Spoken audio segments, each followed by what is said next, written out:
All right, a very happiest morning, everyone. So today we are going to analyze the Hindu newspaper for 6th of December, and today it's a Wednesday, right? So let's begin the analysis. The very first news is Congress announces Revant Reddy as CM of Telangana. There is nothing much important in this article. अगर interest है तो पढ़ लो, नहीं interest है एकदम नहीं पढ़ो, और इंटरेस्ट इन सब में आना भी नहीं चाहिए, as I have told you already in the last in one of my videos, right, in past. So now let's begin the another news.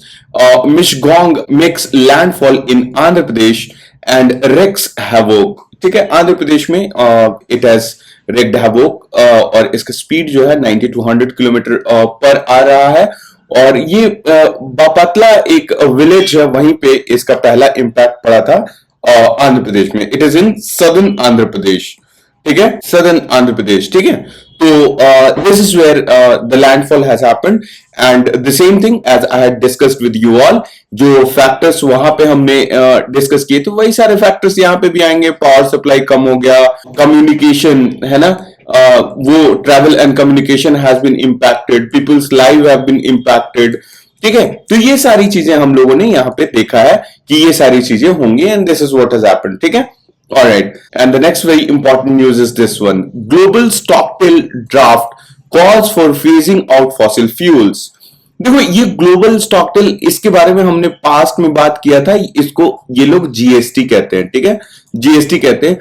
ये ना एक नया इन्होंने ड्राफ्ट फाइल किया है. कहां पे?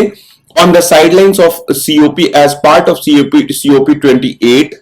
और ये कहां पे हो रहा है? यूएई में हो रहा है, ठीक है. इतनी चीजें आपको क्लियर है, इतनी चीजें आपको क्लियर है. अब इसमें आपको क्या देखना है? इसमें आपको देखना है कि अब ये चूंकि इंपॉर्टेंट न्यूज है तो इसको लाइन बाय लाइन हम लोग देखते हैं और की फ्रेजेस को साथ में देखते चलेंगे, ठीक है. For the first time a key document being negotiated at UN's annual climate summit has underlined the need for world to do away with all the fossil fuels in its draft text. ये draft text है, और इनका objective क्या है? पहला है क्या है कि ऑल, ALL, ये आपको ध्यान रखना है, ऑल फॉसिल फ्यूल्स, ये कैप्स में आपको रखना है, ऑल फॉसिल फ्यूल्स, ठीक है, नंबर 1. ऑलराइट, उसके बाद as the first frame week of negotiations at the COP 28 nears the end, the latest version of global stocktil includes a clause committing all signatories to an orderly and just phase out of fossil fuels, है ना. It should happen in an order and in a just manner, ठीक है, phase out of the fossil fuels. The summit's location in the United Arab Emirates, petro state, वहां पे petrol based है, and the COP leadership's own ties to oil have influenced language in GST, है ना. चूंकि वो petrol state में हो रहा है, और लीडरशिप जो सीओपी के लीडरशिप वाले हैं उनका भी पेट्रोलियम वगैरह से भी इंफ्लुएंस रहता है, तो इस वजह से ड्राफ्ट का लैंग्वेज जो है ना थोड़ा सा influenced है उन चीजों से, ठीक है. In previous years climate talks have generally circled around the need for the world to wean itself away from coal, but negotiations have generally ended in a stalemate. Negotiations have generally ended in a stalemate. पहले भी कोशिश की गई थी, but ये ऐसे नहीं हो पाया है, ठीक है. In the previous years, climate talks have generally circled around the need for world to wean itself away from coal, but negotiations have generally ended in a stalemate. देखो, कोल को इन लोगों ने खत्म करने की कोशिश की है in the past as well, but वो कोई अग्री नहीं करेगा. फॉर एन इंस्टेंस, इंडिया इस बारी रिन्यूएबल एनर्जी और एनर्जी एफिशिएंसी वाला जो पैक्ट है वो साइन नहीं किया उसने, बिकॉज उसमें कोल को फेज आउट करने का है, ठीक है. तो ये एक प्लेज जो है ना उसने साइन नहीं किया. फिर इसमें भी कोल के बारे में इन द पास्ट बात हुई है, इस बारी इन लोगों ने ऑल फॉसिल फ्यूल्स की बात की है. तो आपके लिए इंपॉर्टेंट हो जाता है, वो पूछेंगे कि जीएसटी जो है ऑल फॉसिल फ्यूल के को रिमूव करने की बात करता है, और एज पार्ट ऑफ एलिमिनेशन हम लोग कहते हैं कि ऑल आंसर में होता है, तो वो गलत होने के चांसेस ज्यादा है, ठीक है. तो elimination will be missed over it, ठीक है. However, with the science becoming more emphatic that any hope of keeping a global temperature rise below 1.5 degrees Celsius requires significant cut in emissions, and fossil fuel responsible for 80% of them its mention in an early draft is significant. तो हम लोग को global warming अगर global temperature 1.5 degree Celsius अगर रखना है तो हमें एमिशंस में कट करना होगा, और स्पेशली फॉसिल फ्यूल जो कि रिस्पॉन्सिबल है 80% ऑफ द एमिशंस के लिए। तो सोच लो अगर ऐसा कोई ड्राफ्ट आता है जो 80% ऑफ द एमिशन के लिए रिस्पॉन्सिबल है, उसी चीज को रिमूव कर दो, तो सोचो कि ग्लोबल वार्मिंग कितना कम हो जाएगा, ग्लोबल टेम्परेचर कितना ज्यादा कम हो जाएगा। Now it is asking us to go on page number 11, so let's go there. This is the page number 11. Stockdale draft calls for phasing out fossil fuels. The GST, first of its kind since 2015, is expected to take stock of the implementation of Paris Agreement. 1. Assess the progress made towards goals of preventing temperature increases from going beyond 2 degrees Celsius, preferably 1.5 degrees Celsius, and guide countries in updating their stated commitments to reduce global gas emissions। तो तीन हुआ, first of its kind है, और पहला क्या है, implementation of Paris agreement को track करना, दूसरा है टेम्परेचर को 2 डिग्री सेल्सियस के बियॉन्ड नहीं जाने देना, प्रेफरेबली 1.5 डिग्री सेल्सियस पे रखना, और तीसरा है कि कंट्रीज को गाइड करना कि तो अपना जो स्टेटेड कमिटमेंट है उसको अपडेट करते रहो कि कितना अभी क्या किस स्टेट पे है। ठीक है, the GST is only one of many negotiation tracks. There are separate drafts expected, for instance on finance and adaptation. After intensive discussions on each draft expected to last at least until next Thursday, a final agreed declaration or agreement is expected to take shape. ठीक है, alright. अब उसमें energy efficiency pledge वही जो हम लोगों ने पहले पढ़ा हुआ है, सेम बात बोलेगा। क्या कहेगा, ट्रिपल करना है अपना रिन्यूएबल एनर्जी कैपेसिटी, और डबल करना है, क्या डबल करना है आपको एनर्जी एफिशिएंसी।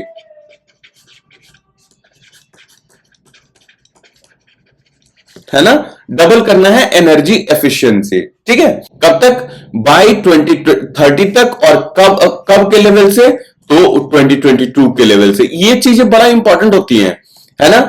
तो आपको अगर बढ़ाना है, अगर ट्रिपल करना है तो कब से ट्रिपल करना है, अगर 2000 से या 1995 से या 1990 से या 1975 से या कहां से, तो ये ईयर बहुत इंपॉर्टेंट, बेस ईयर बहुत इंपॉर्टेंट हो जाता है। तो बेस ईयर यहां पे 2022 है, ये आपको याद रखना है, specially for the UPSC aspirants. ठीक है, in Dubai India was not among 118 signatories to the Energy Efficiency Pledge, which laid down this directive, reportedly on this ground that it came with a caveat to give up on the use of coal.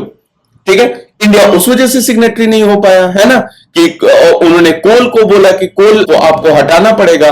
ठीक है, which India did not agree to do, right? Good. There are 193 separate points spread over 24 pages of GST draft. Several layout options that countries can agree to adopt, reject or avoid mention of it in the final agreement. तो इसमें independent expert जो है, एक organisation, council for energy in environment and water, ये think tank है ना, तो इन्होंने बोला है कि ये इसमें क्लैरिटी नहीं है, बहुत ही वेग लैंग्वेज का इस्तेमाल किया गया है, तो इसकी वजह से ये प्रॉब्लमेटिक एक है। ठीक है ना, alright, now moving on to the next news. देखो, वर्ल्ड मेट्रोलॉजिकल ऑर्गेनाइजेशन जो है WMO, उसने बोला है कि glaciers has shrunk 1 metre a year in a decade. मतलब ये बात कर रहे हैं बेसिकली 2011 से लेकर के और 2020 वाले डिकेड का। ठीक है, 20 वाले डिकेड का। हालांकि इसमें बहुत सारी पॉजिटिव्स भी हैं। फॉर एन इंस्टेंस, यहीं पे पढ़ करके देखते हैं ये लोग क्या बोल रहे हैं। The drop in deaths due to advancements in early warning systems and disaster management. Death में ड्रॉप आ गया है, नंबर 1, है ना, because of early warning system. This was also the first decade that depleted ozone hole visibly showed recovery. Ozone hole में recovery हुआ है और बहुत ही विजिबल रिकवरी है। ठीक है, और उसके बाद क्या है, heat waves cause the highest human casualties and tropical cyclones inflicted the most economic damage. Human casualties जो है ना वो कौन कॉज किया? Heat wave. और साइक्लोन क्या कॉज किया? इकोनॉमिक डैमेज कॉज किया। While climate finance nearly doubled, it needs to increase sevenfold by the decade's end. Double हुआ है क्लाइमेट फिनेंस, बट इसको 7 टाइम्स हम लोगों को करना है। Are you getting my point? और ये थोड़ा सा इंपॉर्टेंट न्यूज है, इसलिए हम लोग इसको क्या करेंगे, वंस अगेन इसको भी हम लोग लाइन बाय लाइन देखेंगे। The 2011-20 decade, though warmest ever recorded history in the history, saw lowest number of deaths from extreme events, said a report from World Meteorological Organization on Tuesday. ठीक है? The agency attributed this to an improved early warning system driven by improvements in forecasting and better disaster management. Early warning system, forecasting में improvement and better disaster management, इसकी वजह से बहुत ज्यादा कम हो गए हैं कैजुअलिटीज। फॉर एग्जाम्पल ये बात सही भी है, आप लोग अभी रिसेंट साइक्लोन जो आया चेन्नई में, आज आंध्र प्रदेश में, कल आया, परसों चेन्नई में आया था, तो ये सारी चीजें हमने देखी, राइट। अगर ये पहले आता था ना तो पहले लाइफ और प्रॉपर्टी दोनों का लॉस होता था, अभी सिर्फ प्रॉपर्टी का लॉस हो रहा है, ठीक है ना। In India for instance improvements in forecasting cyclone formation and the time it took to reach land have led to a greater preparedness and evacuation of those most at risk. Correct? True? Right? The 2011-20 decade was first since 1950 where there was not a single short-term event that with 10,000 deaths or more. पहली बार ऐसा हुआ है since 1950 कि एक decade में कोई ऐसा short term event ना हुआ हो जिसमें 10,000 कैजुअलिटीज ना हुए हो या डेथ्स ना हुए हो, ठीक है। तो ये कौन से रिपोर्ट में दिया गया है? The global climate 2011-2020 a decade for acceleration. The report also says that this was the first decade that the depleted ozone hole visibly showed recovery. है ना। ओजोन होल के बारे में, glaciers that were measured around world thinned by approximately 1 metre per year on an average between 2011 and 2020. Greenland and Antarctica lost 38% more ice during the period than during 2001 and 10. ठीक है, 38% more ice has been lost from Antarctica and Greenland compared to what? Compared to 2001 and 2010. The report also had mention of 2021 Uttarakhand rock avalanche that was triggered from breach in Nanda Devi Glacier in Himalayas. The report further underlined that human-caused climate change significantly increased the risks from extreme heat events. Heat waves were responsible for the highest number of human casualties while tropical cyclones caused the most economic damage. वही same चीज जो यहाँ पे summary देता है ना, ये summary बहुत अच्छा देता है। आप चाहे तो इसका स्क्रीनशॉट ले लो, फोटो ले लो, जैसे भी लेकर के इसको सेव करके और रख लो। The public private climate finance almost doubled during the period. However, it needed to increase at least 7 times by the end of this decade to achieve climate objectives, including keeping global temperature from rising by more than 1.5 degrees Celsius by the end of the century. Same चीज वही वाली बात कह रहा है कि अगर आपको रखना है 1.5 डिग्री सेल्सियस पे टेम्परेचर को, तो आपको क्लाइमेट फाइनेंसिंग जो है वो 7 टाइम्स से इंक्रीज करना पड़ेगा। Despite the fact that double हो गया, 2 टाइम्स हो गया क्लाइमेट फाइनेंसिंग, लेकिन फिर भी वो उतना ज्यादा अप्रोप्रिएट नहीं है जितना होना चाहिए, ठीक है। Now you see how can a country have 2 constitutions, asks Shah. देखो इशू क्या है ना, एक अमेंडमेंट आया है। अमेंडमेंट आया है किसका? Jammu and Kashmir reorganisation act जो है 2019 का एक्ट है मेरे ख्याल से। तो उस एक्ट में ना अमेंडमेंट लाया गया है और उस अमेंडमेंट को पे क्वेश्चन किया लोगों ने, ठीक है। उस अमेंडमेंट पे क्वेश्चन ये हुआ कि जब वो एक्ट इटसेल्फ अंडर स्क्रूटिनी है इन द सुप्रीम कोर्ट, तो फिर आप amendment, how come you got the amendment? लेकिन गवर्नमेंट ने, I read the entire article looking for its answer कि हाँ गवर्नमेंट ने, how the government have responded, but the home minister did not give any answer for this accusation. Alright. Otherwise, he replied to all the accusations. For an instance, इसको illegal कहा जा रहा था, तो उन्होंने कहा कि the country can not have, the state can not have two flags, two constitution and two heads, alright. तो उन्होंने ये कहा कि एक ही हेड होगा, एक ही फ्लैग होगा और एक ही कॉन्स्टिट्यूशन होगा। इस पे वो बहुत एडमेंट दिखे, ठीक है। तो ये एक पॉलिटिकल डिबेट रहा। उनसे कहा गया कि वन फ्लैग वन हेड और वन कॉन्स्टिट्यूशन, ये भारतीय जनसंघ के फाउंडर जो थे श्यामा प्रसाद मुखर्जी, ये उनका पॉलिटिकल स्टेटमेंट था। इसमें mister Shah, the home minister, got angry, how can it be a political state, how can a country have two prime ministers, two constitution और टू फ्लैग्स, ठीक है। तो it was not a political statement at all, ठीक है ना। तो this is what was discussed. आप लोगों के लिए एक चीज इंपॉर्टेंट है कि आर्टिकल 3 आपको पढ़ लेना है, बिकॉज ऑपोजिशन ने क्वेश्चन रेज किया है, Manish Tiwari, question in a manner in which provision 1 and 2 of article 3 of the constitution were invoked, ठीक है। तो आर्टिकल 3 आप लोग पूरा पूरा पढ़ लेना। I am not going to elaborate it here, maybe I will make another video to elaborate this article 3 further, right. Alright, तो आर्टिकल 3 आप लोग के लिए इंपॉर्टेंट हो जाता है, ठीक है। Now moving on to the next news. Alright, so now moving on to the editorial section in our newspaper, right. तो यहां पे कहता है ऑनेस्ट रेकनिंग। नहीं समझ में आएगा कि क्या है ऑनेस्ट रेकनिंग, अंदर पढ़ते हैं। Major world economies seem unwilling to move away from fossil fuel, right. The boundary wall, ये किस लिए फॉसिल फ्यूल से ये कहना चाह रहा है कि मेजर वर्ल्ड जो है ना, वर्ल्ड इकोनॉमी जो है ना, वो फॉसिल फ्यूल से एक्चुअली में मूव अवे करना नहीं चाहती है, ठीक है।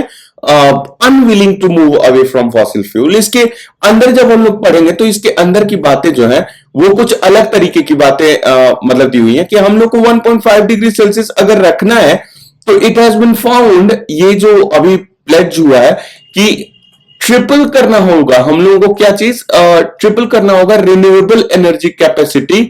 और वो कितना करना होगा, कब तक करना होगा, बाय 2030। और यही रीजन है कि वो जो renewable energy and energy efficiency pledge जो है वो क्या है, वो अभी साइन किया जा रहा है बाय डिफरेंट कंट्रीज, ठीक है ना। और ये renewable energy and energy efficiency pledge जो है ना, ये शुरू कहां पे हो गया था, ये शुरू हुआ था G20 में ही। ये एक्सपेक्ट किया जा रहा था कि यूएन की जब मीटिंग होगी, COP मीटिंग होगी, वहां पे क्या होगा कि बहुत सारे कंट्रीज इसको क्या करेंगे, इसको एंडोर्स करेंगे। बट ऐसा होता दिख नहीं रहा है, ठीक है।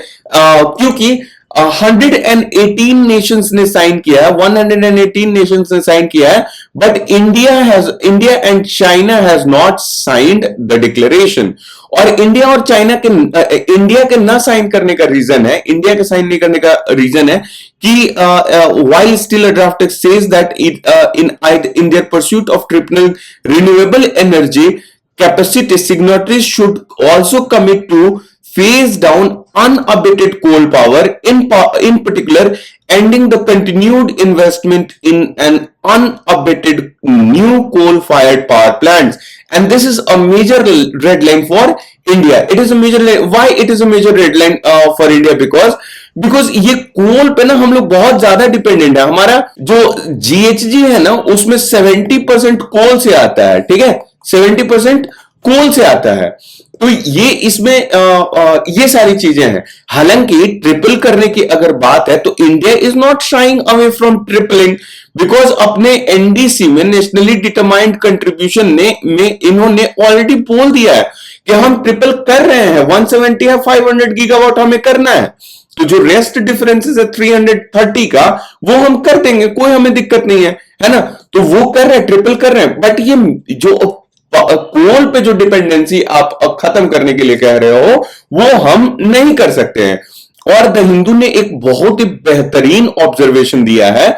उन्होंने दिया है कि हमारा तो चलो 70% of India green house gas emissions के लिए कौन रिस्पॉन्सिबल है, कोल फायर पावर प्लांट्स हैं। यूएसए शो कर रहा है कि वो एकदम बहुत अच्छा चाह रहा है। मैं यही आप लोग को अपने प्रीवियस आर्टिकल्स में भी बता रहा था कि आपको you don't have to see what they trying you to see, ठीक है। जो दिखा रहे हैं वो नहीं देखना है ना। जो नहीं दिखा रहे वो देखने की जरूरत है। तो हिंदू ने यही यहां पे कहा है कि अमेरिका ने कहा है कि वो वो अपना कोल जो है ना वो खत्म कर देगा बाय 20 मेरे ख्याल से 2035, है ना। इन्होंने बोला the US joined 56 other countries at Dubai in commitment to completely eschew coal for its energy use by 2035। The Hindu कह रहा है कि आप एनर्जी ड्रॉ करते हो मात्र 20% फ्रॉम कोल और 55% आप ड्रॉ करते हो फ्रॉम ऑयल एंड गैस। तो आप ये बात कैसे कह सकते हो, हाउ कैन यू से कि 20% वाली चीज आप खत्म करोगे और ये 55% वाला छोड़ दोगे। You are getting my point. हमारा 70% डिपेंडेंसी है, हम नहीं कर सकते, हम सक्षम नहीं है, और आपका 20% है तो आप उसको खत्म करोगे 2035 तक, और हमारा 70% है तो how can we like let it go, right. ठीक है ना। तो वही यहां पे कहा गया है, the paradox of world's major economies commitment to renewable energy is that it is not as of now actively gear to replace fossil fuel. ठीक है, till there is an honest commitment to actually replace existing and future fossil capacity with clean energy, pledges and declarations are worth little more than paper they are drafted on। ठीक है, तो ये the Hindu का ये जो last paragraph है, इसको आप कहीं पे भी नोट डाउन करके आप रख लो, क्योंकि ये किसी भी आंसर के इंट्रोडक्शन में, चाहे किसी भी आंसर के कंक्लूजन का ये पार्ट बन सकता है। तो you have to take care of this. ठीक है, तो ये वाले एडिटोरियल में इतना ही। आई होप कि ये एडिटोरियल समझ में आया होगा। Give it a cursory read. ठीक है, ये US official raises Pannun plot case asks India to probe. वही सेम चीज सिख फॉर जस्टिस के लीडर को जो है ना पन्नुम, उनके अटैक का क्वेश्चन जो है ना वो डिस्कस किया जा चुका है इंडिया के साथ। That is all have been said in this article. There is nothing new that has been discuss. ठीक है, उसके अलावा कुछ नहीं है। यहां पे है कि how did benefits for migrants impact Assam. तो इसमें एक्चुअली क्या है, इसमें एक असम एकॉर्ड था, असम एकॉर्ड था, जिसमें कि ना एक पर्टिकुलर टाइम पीरियड में ना अगर कोई लोग आया है बांग्लादेश से, तो उसको बांग्लादेश की का मतलब उसको ना बांग्लादेश जाने की जरूरत नहीं है, उसको इंडिया का सिटीजनशिप मिल जाता है। और उसी पे ना यहाँ पे क्वेश्चन किया गया, यहाँ पे पिटिशनर ने फाइल किया था कि उन लोगों को जो यहां से बेनिफिट्स मिलता है उसकी वजह से असम का ना डेमोग्राफी इंपैक्ट हो गया। तो उसी पे मटेरियल बेनिफिट्स के बारे में ये जो जस्टिस डीवाई चंद्रचूड़ है, चीफ जस्टिस ऑफ इंडिया, उन्होंने ये पूछा है कि how you show me the material with that indicates the impact of benefits that affected the cultural identity of the state। तो कुछ भी इस तरह का उन्होंने मटेरियल बेनिफिट्स शो नहीं किया है, और इसी वजह से इन्होंने कहा कि there is no material to indicate that the impact of benefits affected the cultural identity of the state. ठीक है, तो ये एक मतलब ऐसा कुछ बहुत बड़ा इशू नहीं है। ठीक है, ये देखो, ये एक इंपॉर्टेंट है। Is unmarried women having children by surrogacy an accepted norm, asks SC. देखो क्या होता है ना कि मतलब the things are changing like anything. देखो सरोगेसी ना, सरोगेसी का एक एक्ट है, आई होप ये सब लोग जानते होंगे। सरोगेसी हमारे यहाँ पे अलाउ किया गया है, और अल्ट्रुइस्टिक सरोगेसी अलाउड है, कॉमर्शियल सरोगेसी इज बैंड। तो सरोगेसी में क्या होता है कि पेरेंट्स होते हैं जिनको कि मान लो कि बच्चा करने में कोई प्रॉब्लम हो रहा है, तो what they do is male का स्पर्म और फीमेल का एग, इन दोनों का वो कर देते हैं एक लैब में, और उसके बाद उसको जब जाइगोट फॉर्म होता है, ये जाइगोट जो है इसको एक थर्ड मदर में, मतलब वुमेन के उसमें इंसर्ट कर दिया जाता है, और तब वहां पे जो है ना उनके वुम्ब को बेसिकली क्या किया गया, रेंट किया गया है ना। It is just like renting the womb of the woman. ठीक है, तो ये एक प्रोसेस है सरोगेसी का, और वो जब बेबी होगा तो वो बेबी इन पेरेंट्स को मिल जाएगा। This is what the surrogacy is all about. I hope you guys have watched मिमी, राइट। तो मिमी में भी उसी से रिलेटेड है। अब यहां पे पिटिशनर जो है ना, ये पिटिशनर सिंगल वुमेन है ना, सिंगल वुमेन है। अब ये कह रही है कि मैं डायबिटिक हूं, I am heavily diabetic, and अगर मैं प्रेग्नेंट होती हूं तो मुझे प्रॉब्लम हो सकती है, और प्रॉब्लम अंडरस्टैंडेबल है, कोई बात नहीं। तो ये कह रही है कि मुझे सरोगेसी से बेबी चाहिए। ठीक है, तो सरोगेसी से बेबी चाहिए, तो अब एक तो सुप्रीम कोर्ट ने अलग क्वेश्चन पूछ दिया, हालांकि ये प्रोग्रेसिव वुमेन के कैटेगरी में आएंगे कि सिंगल वुमेन है फिर भी she wants her own baby, उसके लिए स्पर्म तो चाहिए, तो now where will she get that sperm form from, और अगर ये कपल नहीं है तो how this is gonna happen. इनका कंटेंशन ये है कि ये जो सरोगेसी एक्ट है उसमें सिंगल वुमेन के लिए क्यों नहीं है, उसमें आपने इनफर्टाइल वुमेन के लिए दे रखा है, विच इज ऑब्वियस, उनको तो मिलना ही चाहिए, आपने विडो के लिए दे रखा है, वो भी ठीक, आपने इसमें डिवोर्सी के लिए दे रखा है। तो अगर डिवोर्सी अकेला कर सकती है, अगर विडो अकेला कर सकती है, तो why can't a single women go for surrogate baby? This is what is the question. ठीक है, तो उस पर उन्होंने क्वेश्चन किया है सुप्रीम कोर्ट ने कि ये एक एक्सेप्टेड नॉर्म्स नहीं है, it is an exception in the Indian society to have you know a single woman having a baby of her own। ठीक है, तो ये एक थोड़ा सा उस पर डिस्कशन चल रहा है, और यहां पे उन्होंने यही क्लेम किया है कि exclusion of unmarried women boil down to patriarchal stigma against them.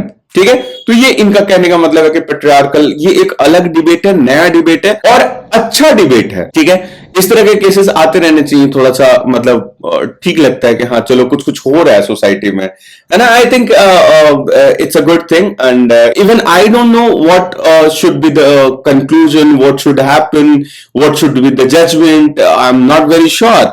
ठीक है, क्योंकि इन दैट केस पता नहीं सरोगेसी का ही, अगर आपने, सही बात है, डिवोर्सी को किया है अलाउ, अगर आपने विडो को किया है अलाउ, तो आपको सिंगल वुमेन को करने में तो कोई प्रॉब्लम नहीं होनी चाहिए, आई बिलीव। ठीक है, but let us see what goes on in the judgement. Final judgement क्या आता है, we will have to wait for that, right.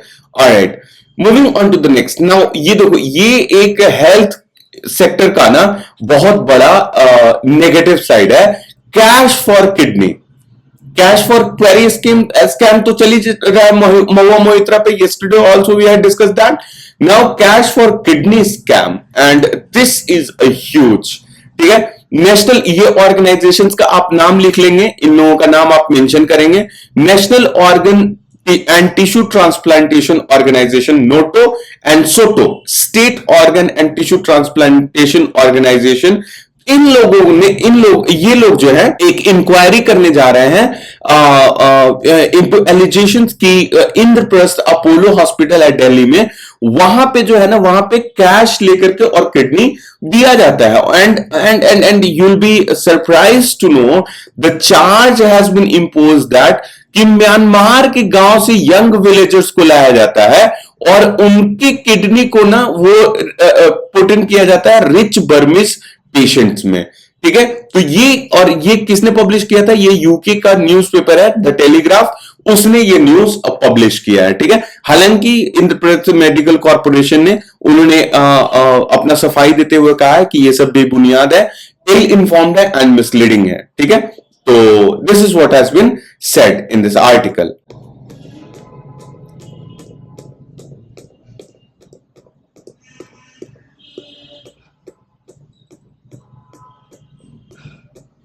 All right. That'll be all in today's newspaper. Thank you so very much for joining me. I'll see you tomorrow in the newspaper analysis. Thank you so very much, everyone.